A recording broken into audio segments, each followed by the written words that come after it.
2007년 무더웠던 여름, 전남 보성으로 여행을 떠난 4명의 젊은이들은 결국 돌아오지 못했는데, 대체 그해 여름 보성에서는 무슨 일이 있었던 것일까?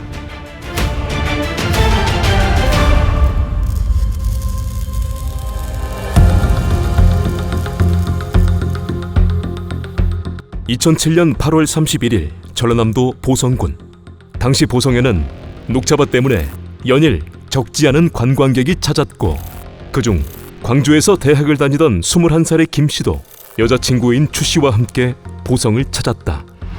이곳저곳을 다니던 두 사람은 보성의 한 어촌마을을 지나다 70대 정도로 보이는 어부 오종근을 보게 되고, 순진한 마음에 배를 한번 태워줄 수 있는지를 부탁하게 되는데, 이때 오씨는 처음에는 거절했으나 결국 수락하여 두 사람은 오씨의 어선에 올라타게 되었다.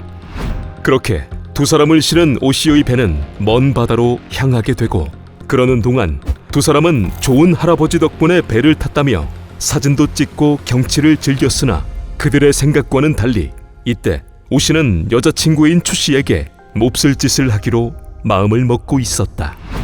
어느덧 바다 한가운데에 도착하자 오씨는 배를 멈춰 세운 뒤 추씨에게 몹쓸 짓을 하려 했고, 먼저 방해가 될 수 있는 남자친구 김씨를 없애려 바다로 밀어버렸다.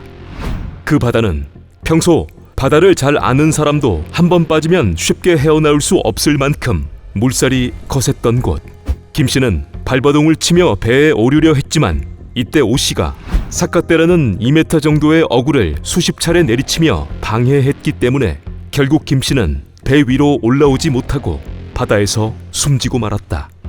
직후 추씨는 오씨가 자신의 몸을 더듬으려 하자 강하게 저항하며 119에도 전화를 걸어보았으나 겁에 질려 제대로 말을 하지 못했고, 이러한 추씨의 저항에 화가 난 오씨는 같이 없어져 버려 라고 말한 뒤 추씨마저 바다에 밀어 숨지게 하고 말았다.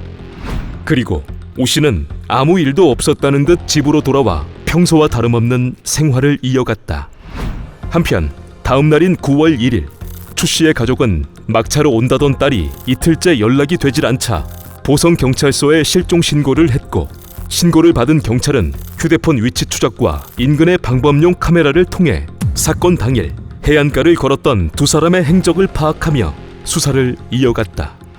그러던 9월 3일, 실종됐던 추씨가 보성 앞바다의 건너편인 고흥의 앞바다에서 발견되었고, 이틀 뒤인 9월 5일에는 김씨가 인근 등량면의 앞바다에서 각각 숨진 채 발견되었다.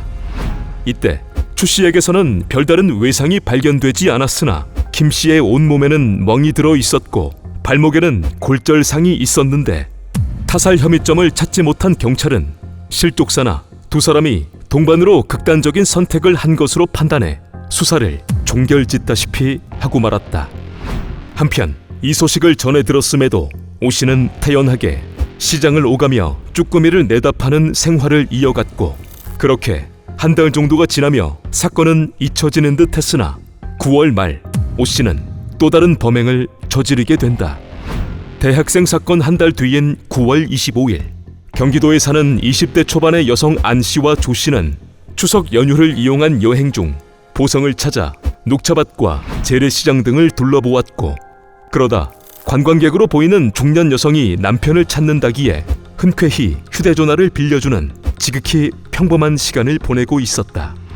그런데 이때 오씨가 좋은 사람인 척 두 여성에게 접근해 배를 태워주겠다며 인적이 뜸한 선착장으로 그녀들을 유인했고, 이에 두 여성은 넉넉한 시골 인심을 믿었기에 별 의심 없이 오씨의 어선에 올라탔다. 하지만 얼마 후 육지와 멀어지자 배를 멈춰 세운 오씨는 돌변해 두 여성을 번갈아가며 더듬게 되고, 이에 두 여성은 뭐 하는 거냐고 저항하며 오씨와 한참 동안 몸싸움을 벌이게 되는데, 이후 오씨는 상황이 마음처럼 되질 않자 두 여성을 바다에 밀어버린 뒤 전과 같은 방식으로 숨지게 했다. 그리고 이때에도 오씨는 태연하게 배를 정리하며 발각되지 않을 것이라 생각하고 돌아왔으나, 그녀들은 세상을 떠나기 전 한 가지 증거를 남겼는데, 그 증거는 배에서 두 여성이 오씨와의 몸싸움을 벌이던 중 한 여성이 오전에 휴대폰을 빌려준 중년 여성에게 이와 같이 도움을 요청하는 메시지를 보냈던 것이었다. 그렇게 그녀들로부터 문자를 받은 중년 여성은 즉시 경찰에 신고를 했고, 한 달 만에 유사 사건이 또다시 발생하자 경찰은 곧바로 인원을 총동원하여 해안과 해상에서 대대적인 수색 작업을 벌였다. 그러다 다음 날인 9월 26일과 28일 보성 앞바다에서 숨진 채 떠내려온 조 씨와 안 씨를 발견했고, 두 사람에게는 타살로 의심되는 멍과 출혈 그리고 목졸림 자국이 남아 있었기 때문에 경찰은 타살의 무게를 두고 수사를 이어갔다.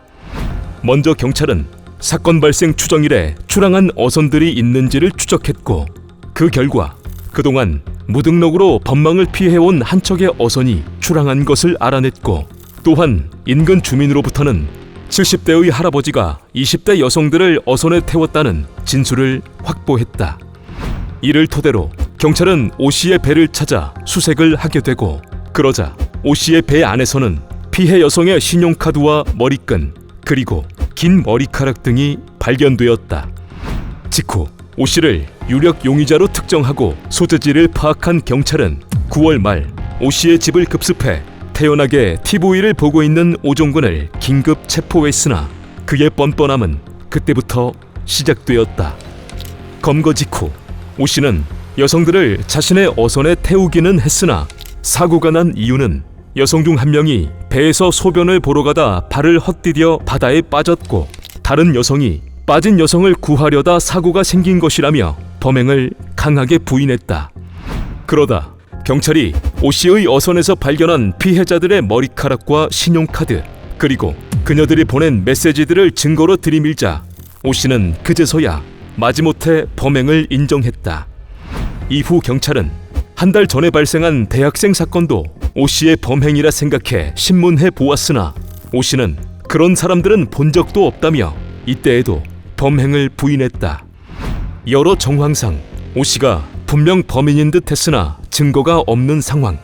그런데 그 무렵인 10월 초 한 주민이 꼬막을 캐는 과정에서 카메라 한 대를 발견했고, 분석 결과 그 카메라는 1차 피해자인 대학생의 카메라로 밝혀졌으며, 이후 어렵게 복구된 카메라의 메모리칩 안에는 두 대학생의 사진과 오 씨의 뒷모습을 찍은 사진이 담겨 있었다.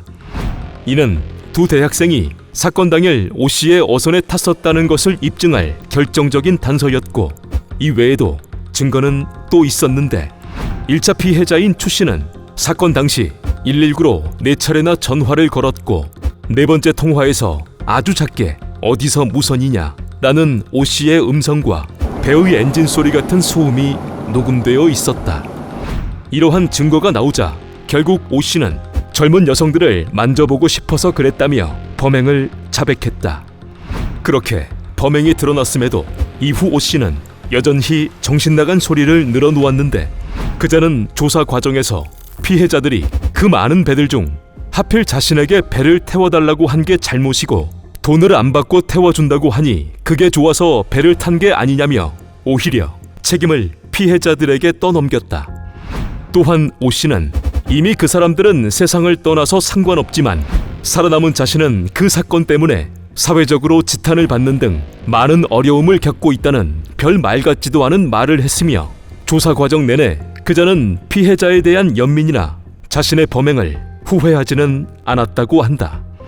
이후 재판에 넘겨진 오종근은 2008년 초부터 열린 1심과 항소심에서 모두 법정 최고형을 선고받게 되는데, 재판부는 오 씨에 대해 채 한 달도 되지 않는 기간에 계획적으로 2번의 범행을 연이어 저지른 점을 지적했고, 그럼에도 참회하지 않고 변명을 계속 늘어놓은 오 씨에게서는 교화 가능성을 찾기가 어렵다는 판결을 내놓았다.